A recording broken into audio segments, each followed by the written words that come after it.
болгон деп ырсакта айтылып өткөндөй колдонууну туура таптап.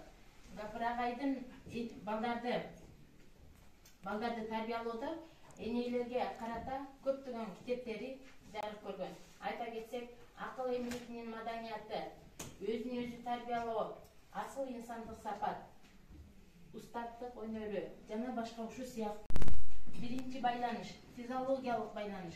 Бул жерде эненин баланы бойго көтөргөндөн баштап 9 айга чейинки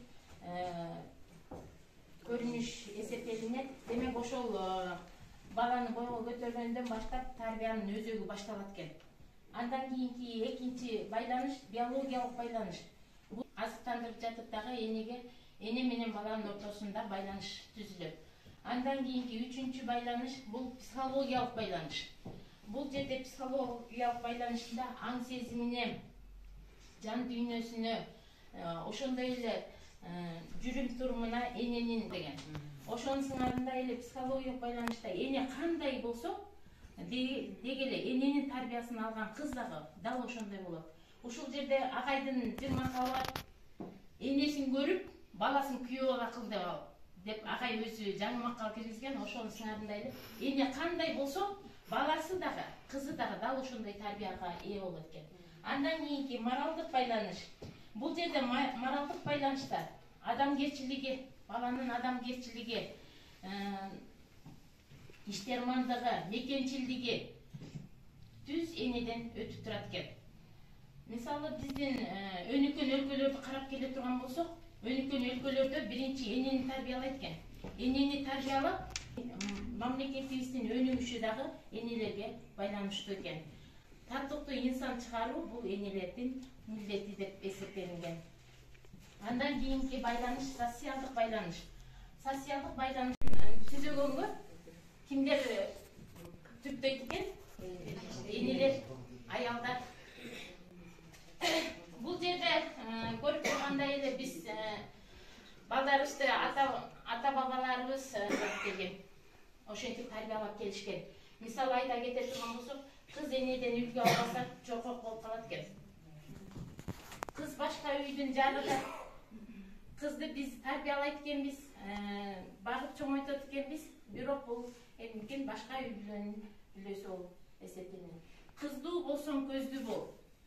Кызыбыз кайсы жерде болбосун, аларга биз көз салууну унутпашыбыз керек. Айгерим, эмне тамак жасаган жоксуң сен я? Эмне тамак жасаган жоксуң?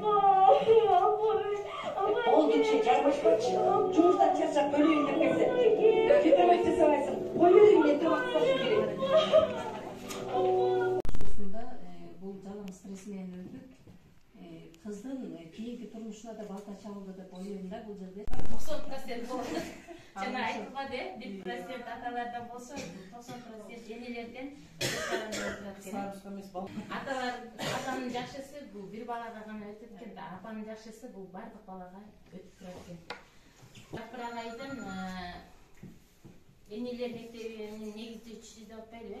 Ошону ойлонуп агай өзү изилдеп чыккан экен. Дарыгердик кесип бар, мугалимдик кесип бар, инженердик кесип бар. Бир гана биздин мамлекетибизде энелик кесип жок экен.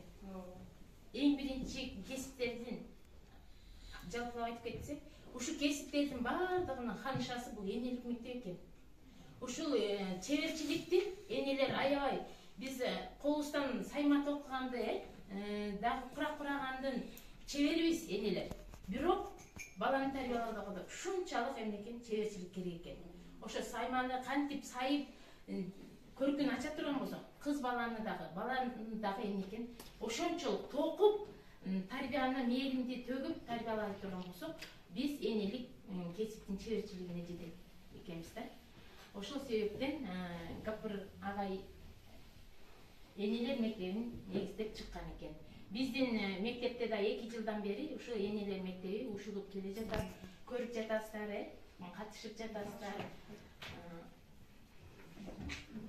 Урматтуу апалар, ушу бешкөкүл кыздарыбызды тарбиялоодо Кыргыздын бир тарбиялык мааниси терең макал лакаптары бар.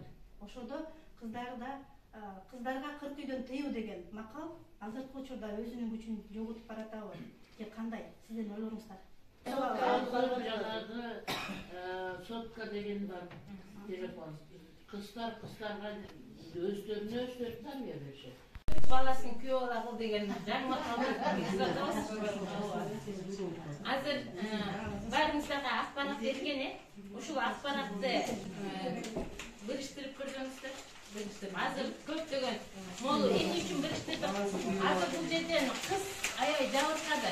Көңүлү, жан дүйнөсү канчалык могу ушул коңуштагы барактай болуп биришти. Жан дүйнөсү жабыркады акпарат. Эми ушул баракты биз жазышыбыз керек. Кызга кандай мамиле кылышыбыз керек бул жерде?